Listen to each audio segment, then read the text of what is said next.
नमस्कार, मैं हूं बॉबी और आप देख रहे हैं Asian sky news. Baba Saheb Bhimrao Ambedkar के अपमान को लेकर के पक्ष और विपक्ष में जबरदस्त लड़ाई छिड़ गई। ये लड़ाई संसद से लेकर के सदन तक है।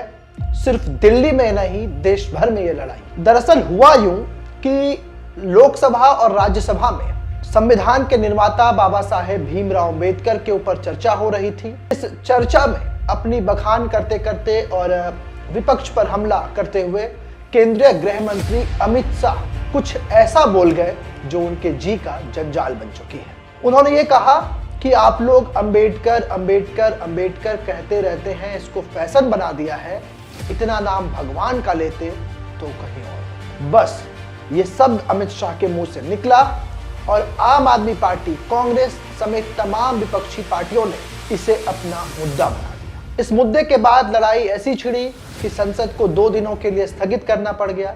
राज्यसभा और लोकसभा दोनों की कार्यवाही स्थगित हो गई। उसके बाद अचानक आम आदमी पार्टी के राष्ट्रीय संयोजक और दिल्ली के पूर्व मुख्यमंत्री अरविंद केजरीवाल, दिल्ली के मुख्यमंत्री आतिशी तमाम समेत कैबिनेट मिनिस्टर दिल्ली के, वो लोग पैदल मार्च पर निकले और सीधे पहुंच गए केंद्रीय गृह मंत्री अमित शाह जिस कार्यालय में मौजूद थे।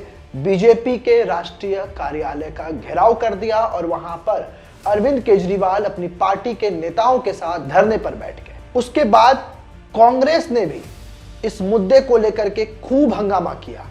आज भी संसद की कार्रवाई ठप है। आज देखिए किस तरीके से कांग्रेस के सांसद राहुल गांधी, प्रियंका गांधी के, कांग्रेस के राष्ट्रीय अध्यक्ष खड़गे साहब हाथों में बाबा साहेब की वो तस्वीर लेकर के संसद पहुंचे और राहुल गांधी ने एक मैसेज देने की कोशिश की। जब आप राहुल गांधी को देखेंगे, उनके गेस्चर को देखेंगे, तो आज वो ब्लू कलर की टी शर्ट पहने हुए नजर आ रहे हैं और प्रियंका गांधी ने ब्लू कलर की साड़ी पहन रखी है।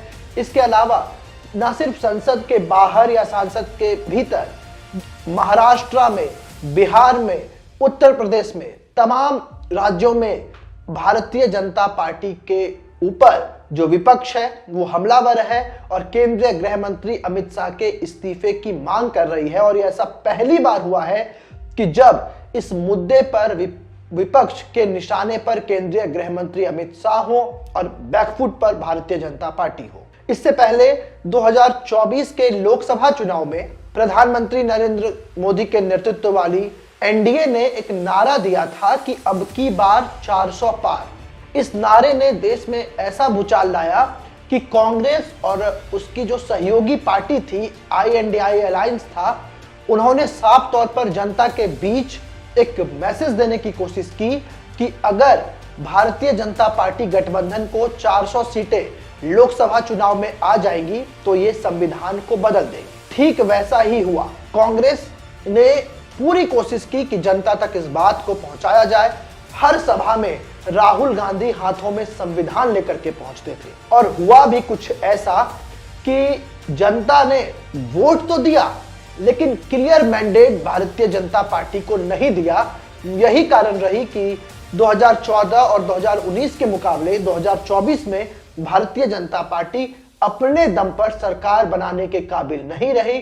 उन्हें चंद्रबाबू नायडू, नीतीश कुमार सहित तमाम सहयोगी दलों का सपोर्ट लेना पड़ा और एक बार फिर से संविधान, बाबा साहेब भीमराव अंबेडकर और दलित विरोधी होने का आरोप भारतीय जनता पार्टी के ऊपर लगा दिया गया। और भारतीय जनता पार्टी इसे डिफेंड भी इसलिए कर रही है क्योंकि आपने देखा होगा कि कई ऐसे मुद्दे होते थे, कई ऐसे विवादास्पद मुद्दे होते थे जहां पर प्रधानमंत्री नरेंद्र मोदी खुद सामने आकर के अपना बयान नहीं देते थे।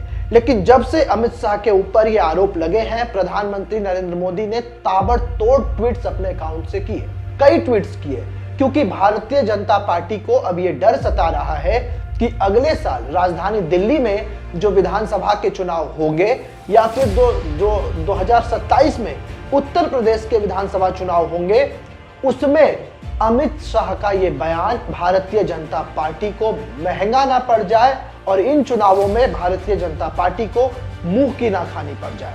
अगर हम दिल्ली की बात करें तो 70 विधानसभा सीटें दिल्ली में है, जिसमें 12 से 13 ऐसी विधानसभा कॉन्स्टिट्यूएंसी है जहां पर दलित वोटर निर्णायक की भूमिका में होते हैं। वहां पर दलित वोट बैंक है, जाटव वोट बैंक है, कई ऐसे समुदाय जो हैं वहां पर रहते हैं। और यही कारण है कि जैसे ही अमित शाह ने इस बयान को दिया, दिल्ली की सत्तारूढ़ आम आदमी पार्टी ने इस बयान को तुरंत लपक लिया और अब अरविंद केजरीवाल ने एक नया नारा दे दिया दिल्ली चुनाव के लिए। उन्होंने कहा कि जो बाबा साहेब से करे प्यार वो बीजेपी से करे इंकार। यानी कि ये साफ है कि जो सदन में जो बातें हुई, सदन में जो अमित शाह ने बाबा साहेब को लेकर के जो बातें कही, उनका निशाना विपक्ष को बनाना था लेकिन खुद घिर गए। ये अब चुनावी मौसम में भी देखने को मिलेगा और ये विवाद थमा नहीं है। आज हुआ यूं कि जब कांग्रेस और तमाम विपक्षी पार्टी विरोध प्रदर्शन कर रही थी, उसी वक्त भारतीय जनता पार्टी के तमाम सांसद भी विरोध प्रदर्शन कर रहे थे और वो उल्टा कांग्रेस को निशाने पर ले रहे थे।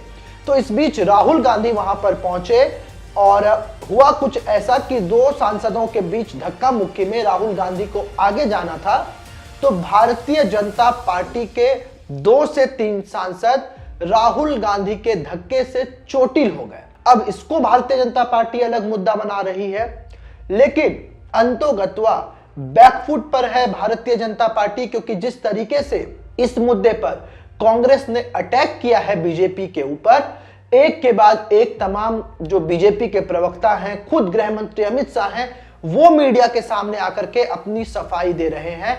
क्योंकि हमारे देश में दलित वोटरों का एक दबदबा है और जो दलित वोटर्स होते हैं वो सरकार को बनाने और सरकार को गिराने की हिम्मत रखते हैं। ऐसे में अमित शाह का वो बयान, क्योंकि भारतीय जनता पार्टी बार बार अमित शाह के उस पूरे बयान को डिकोड कर रही है, रिकोड कर रही है और उसे अपने ट्विटर हैंडल पर, अपने तमाम प्रचार तंत्रों में उपयोग कर रही है कि भाई केंद्रीय गृह मंत्री का कहने का मतलब ये नहीं था। विपक्ष एडिटेड वीडियो लोगों के बीच पहुंचा रहा है, लेकिन इस सब के बीच जो भी हो, सदन से संसद तक ये लड़ाई दिलचस्प होती जा रही है। ना सिर्फ राजधानी दिल्ली में बल्कि देश भर में अब भारतीय जनता पार्टी की इस मुद्दे पर किरकिरी होती जा रही है। दिल्ली में विधानसभा का चुनाव है, सत्तारूढ़ आम आदमी पार्टी ने इस बयान को लपक लिया है। कांग्रेस, राहुल गांधी और तमाम विपक्षी नेता भारतीय जनता पार्टी के ऊपर हमलावर हैं। अब देखने वाली बात होगी कि आगे क्या कुछ होता है। क्या माफी मांगनी पड़ सकती है केंद्रीय गृह मंत्री अमित शाह को, या फिर यह मामला और पेचीदा होता जाएगा? क्योंकि जब चुनावी मौसम में जब अरविंद केजरीवाल, जब कांग्रेस जनता के बीच जाएगी, तो वो भारतीय जनता पार्टी को बाबा साहेब भीमराव अंबेडकर का विरोधी, संविधान का विरोधी बताएगी और फिर अपने आप को डिफेंड कैसे करती है भारतीय जनता पार्टी, ये भी देखना बेहद ही दिलचस्प होगा। फिलहाल दीजिए इजाजत और ऐसे ही तमाम खबरों के लिए बने रहिए हमारे साथ।